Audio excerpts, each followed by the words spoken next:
Legacy has a way of getting into your bones. Not just the cold, but the loneliness. I've been the keeper of the St. Jude's Reach Lighthouse for 7 years now. Just me, the gulls, and the endless groan of the waves against the rock.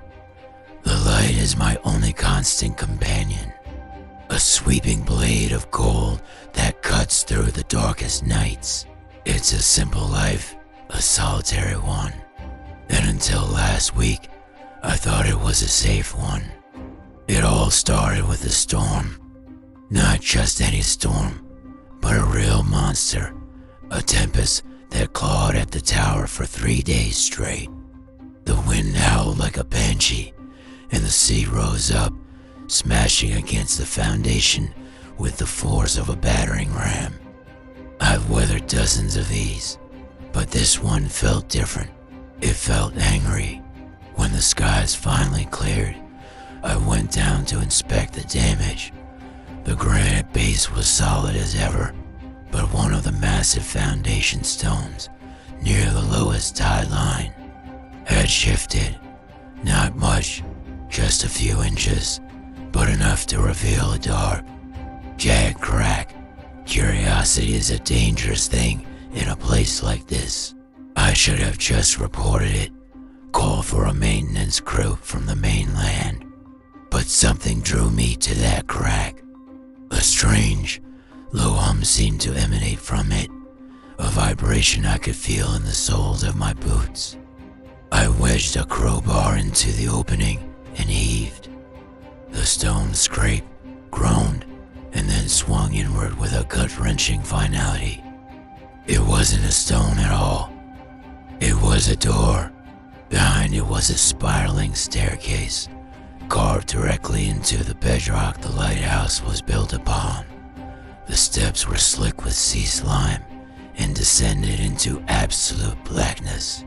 The air that billowed out was ancient and briny, smelling of things long dead and something else, something metallic and vaguely sweet, mylogical. Mine screamed at me to close the door, to forget what I saw. But the hum was stronger now, a siren's call pulling me down. With my heaviest torch in hand, I took the first step into the deep. The descent felt endless. The spiral staircase went down, down, far deeper than the lighthouse was tall. The stone walls were not natural rock. They were smooth, almost polished, and covered in carvings unlike anything I'd ever seen. Not letters, not pictures, but intricate, spiraling patterns that seemed to pulse and shift in the beam of my torch. They made my head ache just looking at them. The humming grew louder, resonating in my chest, making my teeth chatter. Finally, the stairs opened into a vast, circular chamber. The area was thick and heavy.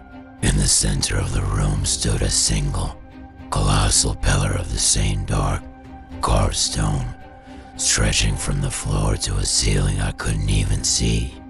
And around the base of the pillar, that's when the real horror began. There were alcoves carved into the chamber walls, dozens of them, and in each alcove sat a figure. They were my predecessors, the lighthouse keepers. I recognized old man Hemlock from the faded photograph in the logbook, the keeper from the 1950s.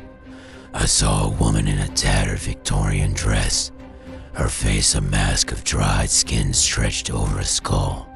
I saw keepers going back centuries, all perfectly preserved, their eyes wide and staring, fixed on the central pillar. They weren't sitting on benches. They were fused to the stone, their bodies slowly, horribly merging with the walls of the chamber. As I backed away in terror, my light fell upon the pillar itself. It wasn't just stone. Thin, red veins, like living wires, pulsed with a faint, crimson light, all running up the pillar from the base. massive, beating heart, the size of an engine block. With every slow, powerful beat, the hum intensified, and the veins glowed brighter. It was the source of the hum. It was the source of everything. That's when I understood. The lighthouse wasn't a warning for ships. It was a cage. The light wasn't for sailors. It was part of a machine, a complex, ancient apparatus powered by this living heart. And the keepers, we weren't guardians. We were fuel. One by one, over the centuries, we were drawn down here to be consumed, to be integrated into the structure, our life force feeding the heart that powered the great machine. My torch flickered. I saw an empty alcove. My alcove. It was smooth and new, waiting for me. The carvings on its edges seemed to riff, beckoning. The hum was in my head now, a soothing, insistent whisper telling me to take my place, to join the others, to become part of the eternal watch. It promised peace. It promised an end to the loneliness. For a terrifying second, I wanted to obey. The thought of just sitting down, of letting go, was almost intoxicating. I turned and ran. I scrambled up those spiraling stairs, not daring to look back. The whispers chasing me, promising, pleading. I burst out of the stone door, into the clean, salty air, and slammed the heavy slab shut. I didn't have the strength to seal it properly, but I wedged the crowbar back in, jamming it as hard as I could. I know it won't hold forever. I'm writing this in the main logbook now.